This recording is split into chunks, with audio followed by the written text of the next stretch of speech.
সাইয়্যিদুল ইস্তিগফার, যত ক্ষমা প্রার্থনার দোয়া আছে এর মধ্যে সবচেয়ে শ্রেষ্ঠ দোয়া এটি।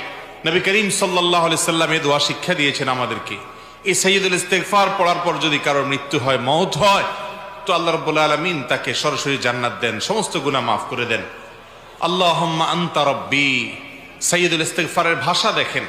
আল্লাহুম্মা আনতা রাব্বি, হে আল্লাহ আপনি আমার রব, আপনি আমার মালিক, আপনি আমার পালনকর্তা, আমি আপনার গোলাম। খালাকতানি, আপনি আমাকে সৃষ্টি করেছেন। ওয়া আনা আবদুক, আমি আপনার গোলাম। ওয়া আনা আলা আহদিকা ওয়া ওয়া'দিকা মাস্তাতা'ত, আপনি যে আমাকে আপনার রব হিসাবে আমার কাছ থেকে যে স্বীকৃতি নিয়েছেন, আমার কাছ থেকে যে ওয়াদা নিয়েছেন যে আমি আপনার কথা মেনে চলবো, আমি চেষ্টা করেছি, যতটুকু সম্ভব হয়েছে সে অনুযায়ী চলেছি। আবু উলাকা বিনিআমাতিকা আলাইয়া, আপনি আমাকে অগণিত নেয়ামত দিয়ে রেখেছেন। কত নেয়ামতের মধ্যে আমি